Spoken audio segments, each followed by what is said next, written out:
कैसे हैं आप सब लोग। लेवल अप के सेकंड सीजन की पहली एपिसोड के साथ हाजिर हूँ, जो कि हमारी एपिसोड 61 होने वाली है। एपिसोड की शुरुआत में एक डंजन का सीन दिखाया जाता है, जहाँ पर वही ए रैंक का हीरो, जिसका नाम जेम्स है, जिसने जिन्हों के डैड को डंजन में पकड़ा था, वो बहुत ज्यादा घबरा कर बैठा होता है। उसके सामने वही मॉन्स्टर होता है जिसे शायद हमने एपिसोड 58 में देखा था। और ये भी एक मोनार्च है, जिस तरह हमारा जिन्हो मोनार्च ऑफ शैडो है, उसी तरह ये भी एक मोनार्च ऑफ फ्रोस्ट है। मोनार्च ऑफ फ्रोस्ट जेम्स के सामने खड़ा होता है और कहता है ये भी वो नहीं है। ये सारे लोग ब्रिलियंट लाइट के फ्रैगमेंट्स को छुपाने की कोशिश कर रहे हैं। उसी वक्त एक और पोर्टल ओपन होता है और पीछे से एक और मॉन्स्टर निकलता है, जिसका नाम योगोमॉन्ड होता है। मोनार्च ऑफ फ्रोस्ट उसे कहता है तुम यहाँ पर क्या कर रहे हो। योगोमॉन्ड उसे कहता है मैं यहाँ पर तुम्हें ईस्ट के बारे में इंफॉर्मेशन देने के लिए आया हूँ। मोनार्च ऑफ फ्रोस्ट उसे कहता है तुम्हारा क्या मतलब है, ईस्ट की तरफ तो शैडो मोनार्च रहता है, तुमने कहा था कि तुम उसको खुद ही संभाल सकते हो।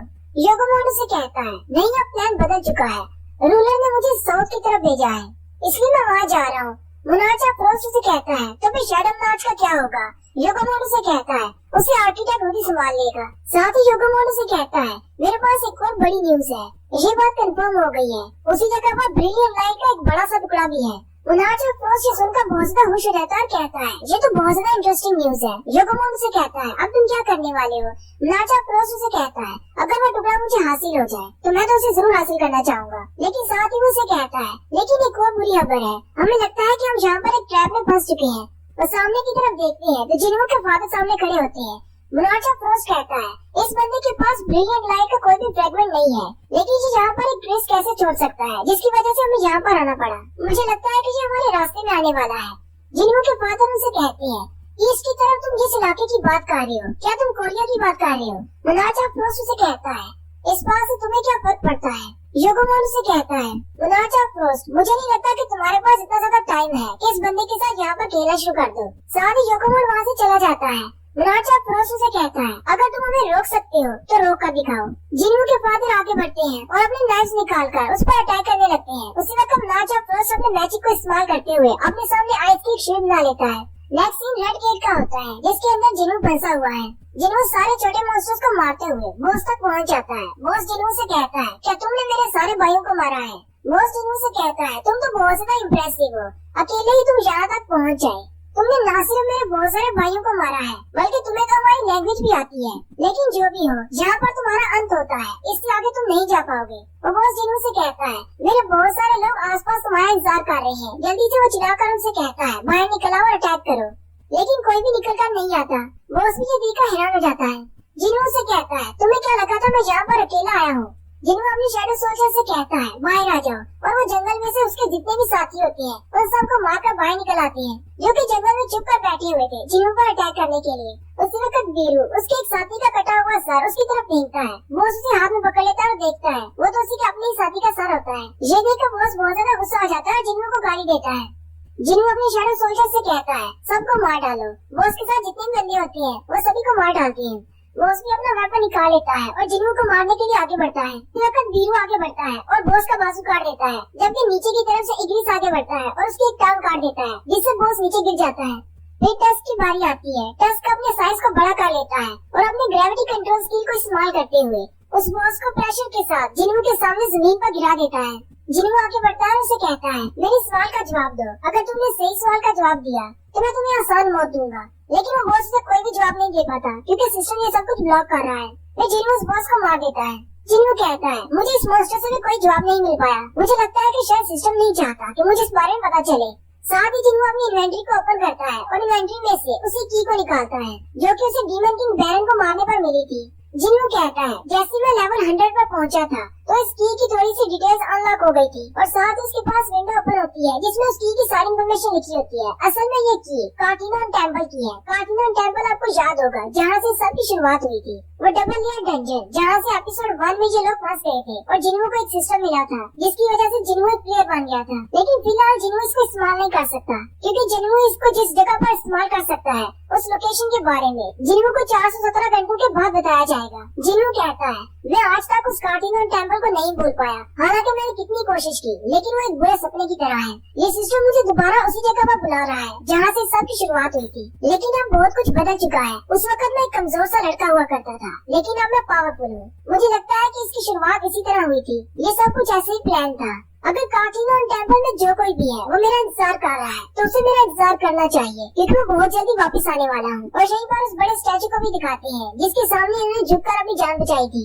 नेक्स्ट सीन जिन्हों का गिल्ड के ऑफिस का होता है। जिन्हों कंप्यूटर पर बैठा बहुत सारी एप्लीकेशन लिख रहा होता है उन सारे लोगों के बारे में जो कि जिन्हों के बारे में सोशल मीडिया पर बुरे कमेंट्स करते हैं।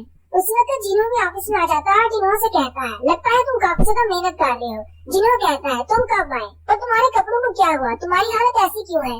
जिन्हों के हाथ में एक बैग होता है जिसके अंदर बहुत सारे मैजिकल कोर्स होते हैं। वो उसे जिन्हों को देखते हुए कहता है, मैं अभी भी एक डंजन के अंदर से आ रहा हूँ। तुमने कहा था कि हमें बहुत सारे पैसे की जरूरत है। मुझे लगता है कि इन सारे मैजिकल कोर्स को बेचकर काम हो जाएगा। जिन्हों वो देखकर बहुत ज्यादा खुश हो जाता है और कहता है, ये तो बहुत ही अच्छा हो गया। अब हमें अपने एम्प्लॉइज को सैलरी देने के बारे में परेशान नहीं होना चाहिए। एम्प्लॉय की बात सुनकर जिन्हों हैरान हो जाता है। जिन्हों से कहता है, क्या तुम्हें याद नहीं, मैंने तुम्हें कहा था कि हमें एक और एम्प्लॉय की जरूरत है, वरना हम अपना गिल्ड नहीं बना सकते। जिन्हों से कहता है, अच्छा ठीक है, मुझे याद आ गया, तुमने बताया था हमें तीसरा बंदा भी चाहिए। जिन्हों से कहता है, हालांकि हमें सिर्फ कोटा को पूरा करने के लिए एक बंदा चाहिए, लेकिन वो बंदा बहुत ही अच्छा होना चाहिए, क्योंकि उसने इस गिल्ड का फाउंडिंग मेंबर बनना है। वो कम से कम भरोसे के लायक तो होना चाहिए।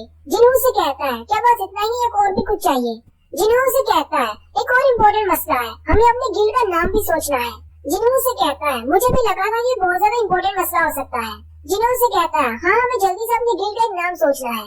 जिन्हों से कहता है, क्यों ना हम अपने गिल्ड को सांगो गिल्ड का नाम दें, हम दोनों के लास्ट नेम इसमें आ जाएंगे। ये नाम कुछ अच्छा नहीं है, क्यों ना यू संग रखें, लेकिन इसमें मेरा नाम पहले आ जाएगा और मेरा नाम तुम्हारे से पहले नहीं आना चाहिए। या फिर हम लोग इसको वो या फिर जिन जिन का नाम भी दे सकते हैं। जिन्हों बीच में बोलता है उसे कहता है, सोलो प्ले गिल्ड नाम कैसा रहेगा। गिल्ड का नाम सुनते ही जिन्हों बहुत ज्यादा हैरान हो जाता है। जिन्हों से कहता है, वैसे भी हम लोग अकेले ही शिकार करते हैं, तो सोलो प्ले नाम बिल्कुल ठीक रहेगा। जिन्हों को ये नाम बिल्कुल पसंद नहीं आता। जिन्हों कहता है, मुझे लगता है शायद ये मजाक कर रहा है, लेकिन अगर ये वाकई में मजाक कर रहा है तो ये बहुत ही गंदा मजाक है। उसी वक्त उनके ऑफिस के दरवाजे पर नॉक होती है। वो दोनों ही हैरान हो जाते हैं। जिन्हों जाकर दरवाजा खोलता है। सामने से एक लड़की बोलती है, क्या ये जिन्हों के गिल्ड का ऑफिस है। जिन्हों से देखकर बहुत ज्यादा चौंक जाता है, क्योंकि दरवाजे पर चाइन आई होती है। जिन्हों चाइन से कहता है, तुम यहाँ पर क्या करने के लिए आई हो। चाइन उसे कहती है, मैं तुम्हारे गिल्ड को ज्वाइन करना चाहती हूँ। फिर जिन्हों उसको अंदर बुला लेता है। वो दोनों आकर बैठ जाते हैं। जिन्हों से कहता है, क्या तुम अपनी बात को क्लैरिफाई करोगी, आखिर इस बात का मकसद क्या है। चाइन उसे कहती है, जैसा कि मैंने तुमसे कहा, मैं तुम्हारे गिल्ड को ज्वाइन करना चाहती हूँ। जिन्हों उसकी बात सुनकर बहुत ज्यादा हैरान होता है और कहता है, आयशा यहाँ पर चल क्या रहा है। जिन्हों से पूछता है, क्या चेयरमैन गोगा नहीं ने तुम्हें ऐसा करने के लिए कहा है। चाइन कहती है, नहीं, वो मुझे ऐसा करने को क्यों कहेंगे। जिन्हों से कहता है, तो फिर क्या चोई जो हमने तुम्हें अपने गिल्ड से निकाल दिया। चाइन कहती है, नहीं, उसने नहीं निकाला। जिन्हों से कहता है, अगर ऐसी कोई बात नहीं है तो फिर तुम हमारे सोलो प्ले गिल्ड को क्यों ज्वाइन करना चाहती हो। सोलो प्ले गिल्ड का नाम सुनकर चाइन बहुत ज्यादा हैरान हो जाती है और कहती है, ये किस तरह का नाम है। जिन्हों से कहता है, ये नाम मैंने और मेरे वाइस मास्टर ने, हम दोनों ने बहुत ही सोच के बाद रखा है, क्या इस नाम में कोई प्रॉब्लम है। उसी वक्त जिन्हों चिल्लाकर उसे कहता है, तुमने तो अकेले ही डिसाइड कर लिया कि इस गिल्ड का नाम सोलो प्ले होगा। मैंने तुम्हें कब कहा कि इसका नाम सोलो प्ले होगा। जिन्हों हैरान होकर उसकी तरफ देखता है और कहता है, तुमने आगे से कोई जवाब नहीं दिया, तो मुझे लगा शायद तुम्हें ये नाम पसंद है। जिन्हों चाइन की तरफ देखता है और कहता है, इसकी हार्ट बीट बहुत ज्यादा बढ़ चुकी है और इसकी सांस की रफ्तार भी तेज हो चुकी है। ये अपने आप को शांत रखने की कोशिश कर रही है, लेकिन इसके अंदर कुछ न कुछ तो चल रहा है। जबकि चाइन उसके सामने बैठकर बहुत ज्यादा शर्मा रही होती है। जिन्हों कहता है, आइए हमारे गिल्ड को ज्वाइन क्यों करना चाहती है।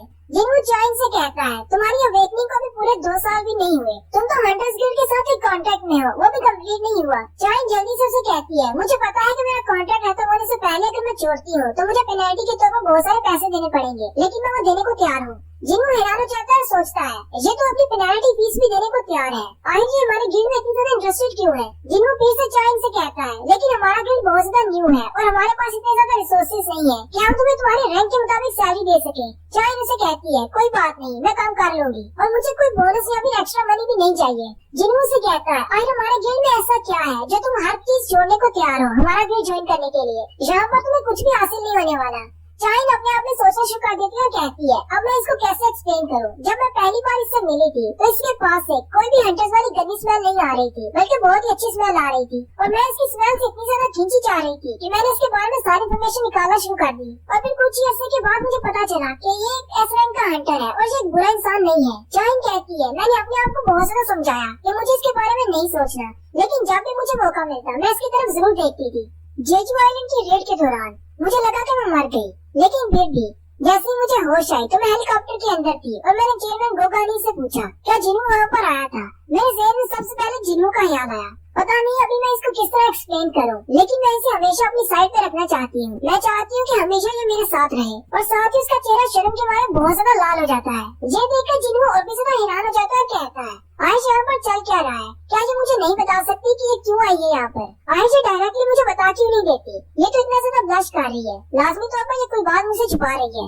जिन्नू चाइन से कहता है क्या तुम अभी मुझे जवाब नहीं दोगी। चाइन से कहती है मेरे यहाँ पर आने का मकसद है, मैं एक आराम की जिंदगी चाहती हूँ, क्या मैं आराम की जिंदगी नहीं गुजार सकती। जिन्नू आगे बढ़ता है और जिन्नू से कहता है चलो ठीक है इसकी बात मान लो। पता नहीं वहाँ पे हंटर्स ने इसको कितना ज्यादा पुश किया होगा जिसकी वजह से यहाँ पर आ गई है। जिन्नू सोचता है अभी इसकी उम्र ही सिर्फ 22 साल है और ये एक एस रैंक की हंटर बन चुकी है, इसे कितना ज्यादा काम करना पड़ता है। शायद इसीलिए हमारे गिल्ड को ज्वाइन करना चाहती है ताकि आराम की जिंदगी गुजार सके, क्योंकि यहाँ पर इसे ज्यादा काम नहीं करना पड़ेगा। जिन्नू से कहता है चलो ठीक है तुम हमारे गिल्ड को ज्वाइन कर सकती हो, लेकिन तुम्हें एक एंट्रेंस टेस्ट देना होगा, उसी के बाद फैसला होगा कि तुम हमारे गिल्ड को ज्वाइन कर सकती हो या नहीं। और यही बार हमारी एपिसोड 61 का एंड होता है। एक्सप्लेनेशन अच्छी लगी हो तो कमेंट करके जरूर बताएं। चैनल को सब्सक्राइब कर दें, वीडियो को लाइक और शेयर कर दें। शुक्रिया।